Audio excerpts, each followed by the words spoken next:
Debo empezar preguntándoles, y sin afán de hacer broma, ¿cuántos de ustedes están llevando oro en sus cuerpos? Ya sea en el cuello, en los anillos o en los dientes. ¿Cuántos tienen oro? Por favor, pueden levantar sus manos. En serio, les ruego. No tengan pena, no les pediré oro de ofrenda ahora. Solo quiero estar seguro. ¿Tan pocos? No, es que tenemos temor, pastor, ¿con qué gracia va a salir? Bueno, quiero creer que la mayor parte de ustedes están llevando oro en sus cuerpos. Les pregunto, ¿saben por qué el metal oro es tan valioso? ¿Saben por qué cuesta tanto? Bueno, de hecho, hermano Mendelssohn, usted lleva oro en su cuerpo. Estoy viendo su anillo. Se lo quitó en cuanto yo hablé. Y tiene como 3. ¿Por qué cuesta tanto?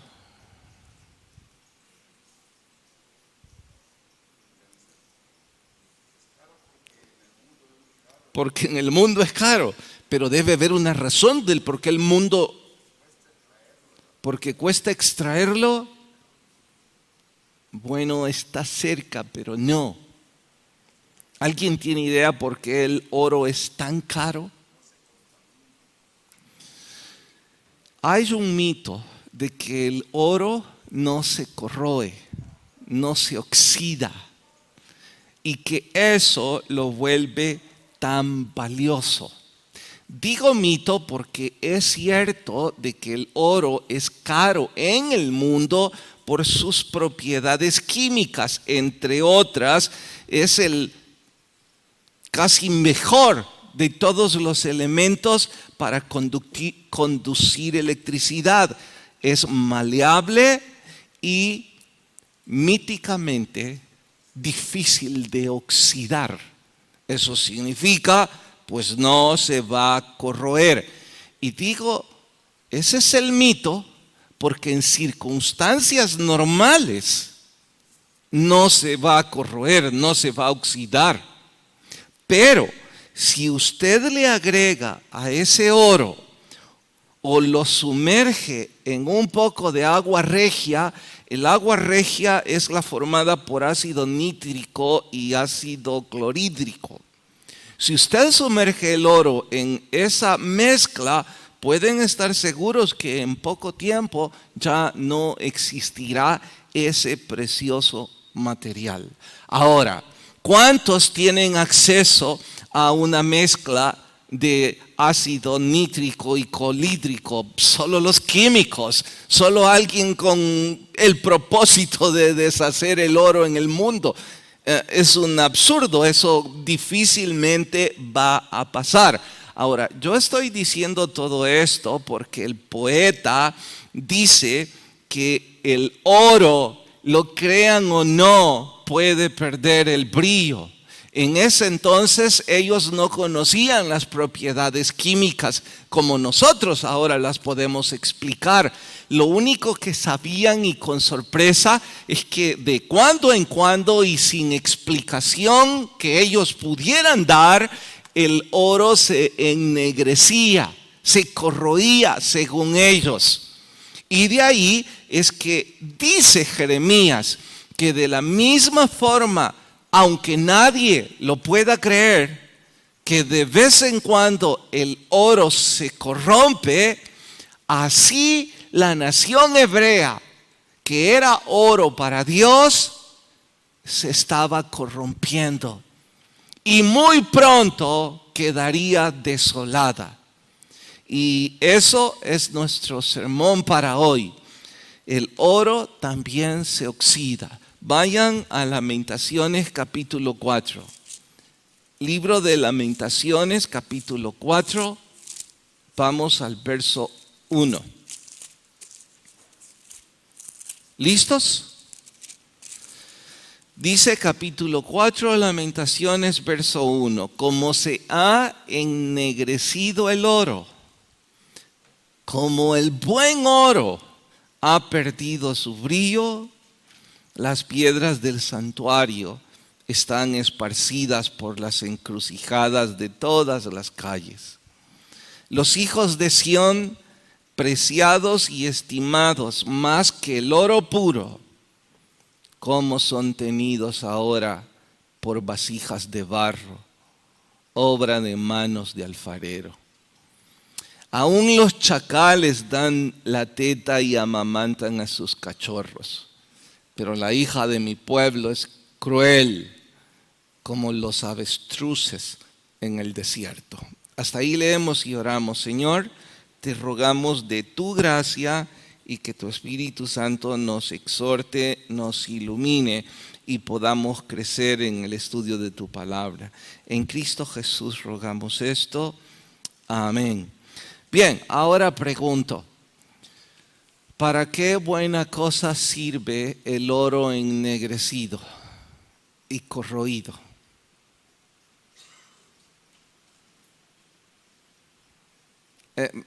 Voy a ilustrarles un poco mejor. Hermano Mendelssohn, tengo de conocerle 45 años. Y desde hace 35, recuerdo tenías el anillo de la universidad. ¿Todavía lo tiene o ya lo vendió? Todavía lo tiene. ¿Sigue estando como antes? ¿Ha perdido un poco de brillo? ¿Por falta de qué?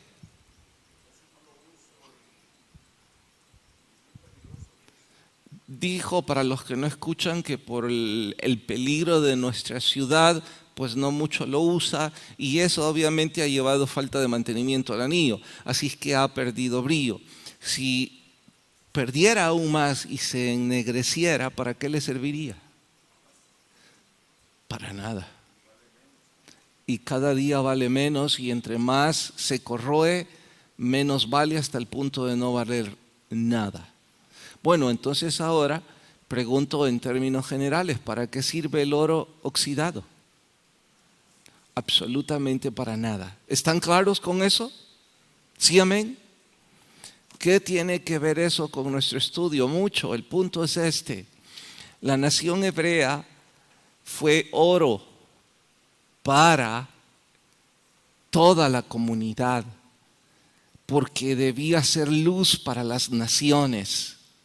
La presencia de Dios en ellos debía reflejarse y como el oro iluminar a otros que siguieran la justicia y la moral de Dios. Ellos como nación se corrompieron, perdieron su rol, se ennegrecieron. Y dice Dios, ¿para qué es bueno? Absolutamente para nada. Y en este momento en donde se escribió este poema, la nación hebrea era exactamente eso, buena para nada, al punto de que Dios permitió fuera desolada. Aquí viene entonces la comparación hacia el Nuevo Testamento. Repito, si la nación hebrea es el Israel histórico, la iglesia de Cristo es el Israel espiritual. Entonces ahora nosotros como iglesia tenemos el mismo rol de la nación hebrea. Debimos ser luz a otros y la presencia del Señor Jesucristo debía proyectarse a otros, como si nosotros fuésemos oro.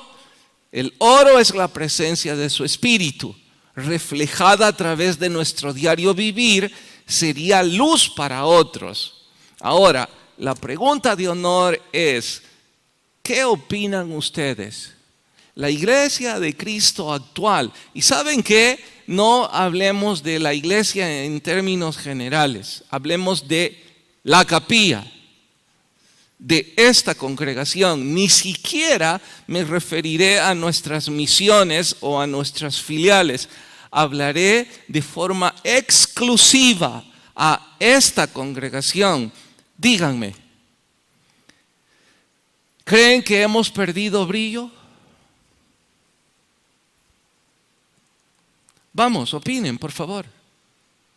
¿Hemos perdido brillo? Cada uno de ustedes tiene el derecho de opinar, pero son parte de esta congregación. Y cualquiera sea su opinión, no me sentiré ofendido siendo el pastor de lo que ustedes quieran sugerir. Y de igual forma espero no se sientan ofendidos por mi opinión. Ya que esta vez tengo el micrófono, les ruego perdón y permiso para darles mi opinión. Creo que esta congregación trágicamente ha perdido el brillo. Creo que la pandemia nos ha arrebatado más de lo que le debimos permitir quitarnos. Y el problema grave es que el oro ennegrecido no sirve para nada. El problema grave es que aunque tengamos gente preparada en esas sillas que estudiaron en el seminario años, aunque haya gente con experiencia religiosa de 10 o más años, aunque haya personas que han estado 20 años en el Evangelio, aunque conozcan mucho de historias bíblicas, si ustedes y yo no estamos haciendo nada para que otros sean iluminados, significa que hemos perdido brillo y que muy temprano puede suceder que ya no seamos útiles para nada. Yo no sé si a usted esto no le da pánico, a mí me da mucho temor. Y por eso estoy insistiendo y lo haré un poco más en decirles, debemos reinventarnos. Debemos buscar cómo vamos a involucrarnos en servir a Dios. Debemos volver a las primeras obras. Sí, ya entiendo y lo sé de sobra y con desesperación que hay ministerios que no podemos abrirlos. Sé que no podemos llegar a los niños de Campos Blancos. Sé que no podemos llegar a los niños del CDI. Sé que no podemos llegar a los niños de mi Jesús. No crean que eso no pesa sobre mis hombros. Yo no estoy aquí para contarles mis frustraciones, estoy para animarles, pero ahora se las diré. ¿Saben que eso suma casi 5,000 niños? Nuestra congregación servía palabra de Dios por semana a casi 5,000 niños que ahora ni siquiera sabemos de ellos. Y sé que algunos de los servidores, y aplaudo vuestro entusiasmo, me empujan y me dicen, pastor, volvamos ya, hagamos esto, hagamos lo otro. Y no es cobardía, es que estoy maniatado, no sé dónde debo dar ese paso. Y no estoy culpando al gobierno ni a las reglas del gobierno. Lo nuestro es poco en comparación a Compasión. Compasión Internacional. No sé a cuántos miles de niños atiende solo en El Salvador. Y no pueden hacerlo. Bueno, si estamos maniatados en esa dirección, ¿nos quedaremos de brazos cruzados ennegreciendo el oro? ¿No creen que deben hacer algo? Pastor, ¿por qué no dijo no creen que debemos hacer algo? Con humildad lo digo y no librando mi culpa, lo estoy intentando. Y les diría una u otra cosa que intento hacer. A veces sin fruto, pero empujo. ¿Piensan que no se van a ennegrecer al venir 1 o 2 veces a la semana a sentarse cómodamente en este santuario? ¿En serio ustedes piensan que para eso fueron llamados? Y que al salir de aquí van a ir al supermercado, después algunos incluso a restaurantes, a lugares de recreo, se van a reír todo el día. ¿Piensan que ese fue el plan de Dios? Bueno, si concluyen que ese fue el plan de Dios, yo no soy quien para cuestionarlo. Yo solo estoy dejando preguntas en sus vidas que probablemente son mis preguntas. Vean el verso 3. Aún los chacales dan la teta y amamantan a sus cachorros. La hija de mi pueblo es cruel como las avestruces en el desierto. La lengua del niño de pecho se pegó a su paladar por la sed. Está describiendo hasta casi el versículo 10 las penurias de la hambruna, al punto de que por más que nos cueste creerlo, ¿saben que la nación hebrea de ese entonces practicó el canibalismo? Tuvieron que comer a los cadáveres de sus hijos. Qué terrible, ¿cómo pudieron vivir con eso? Por eso es que Jeremías está ahora exhortándoles y diciéndoles: las bestias del campo se portan mejor que nosotros. Y hace eco a 2 costumbres de las avestruces. También sí sé de sobra que es un mito y que no es del todo comprobado. Hoy día, en aquel entonces eso pensó todo el mundo, que las avestruces ponían sus huevos en la arena y los abandonaban. O que las avestruces metían su cabeza en la arena, dejando todo su cuerpo expuesto al peligro, y que semejante actitud era ridícula. Con el correr del tiempo y tecnología han descubierto que hay razones mucho más allá que las supuestas al respecto, pero en este entonces se suponía que el avestruz era cruel y que no protegía a sus huevos, y se creía que ridículamente protegía su rostro, pero dejaba expuesto el resto de su cuerpo. A eso es a lo que el poeta está haciendo eco. Y ahora, en forma paralela, dice que así es la nación hebrea, porque al darle la espalda a Dios, hicieron eso, desprotegieron a sus hijos. Y además de eso, intentaron protegerse de forma ridícula al buscar ayuda en Egipto y en Edom. Eso fue como cubrirse el rostro, pero dejar todo el cuerpo expuesto. Absurdo.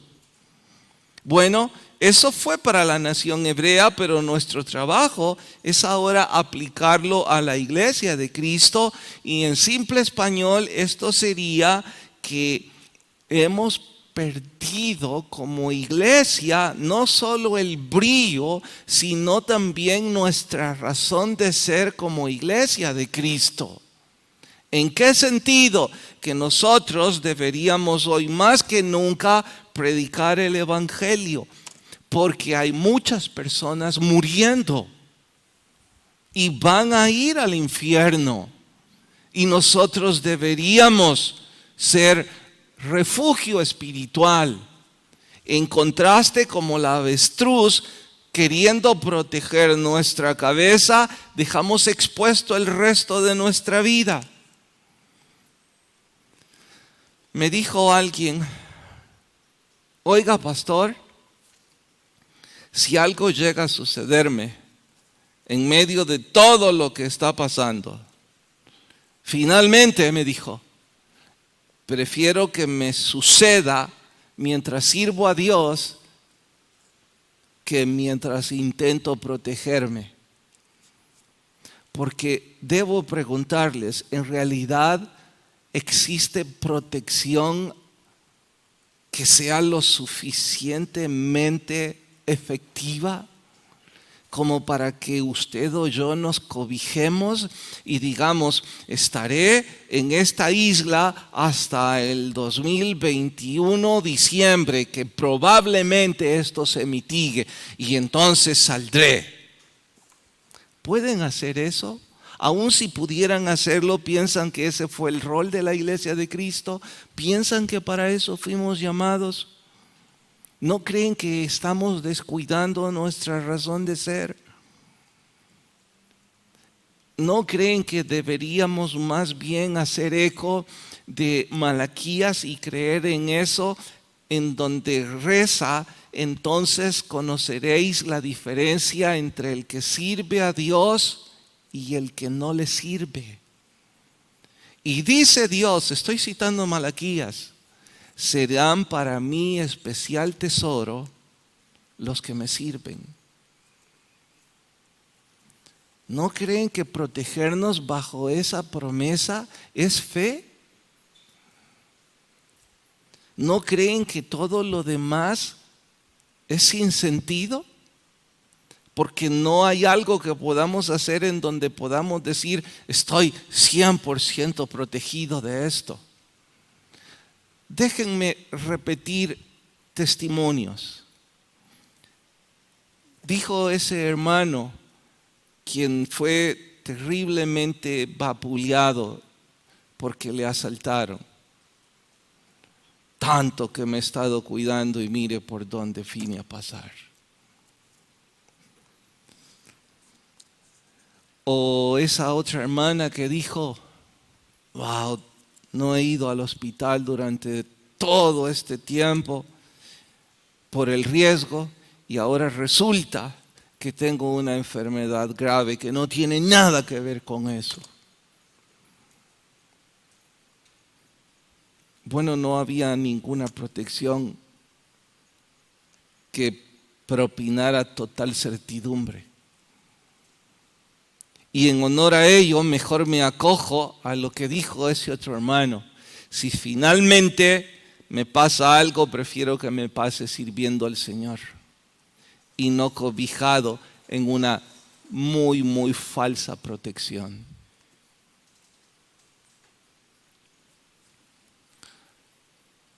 Aún los chacales dan la teta y amamantan a sus cachorros, pero ¿acaso nos volvimos avestruces?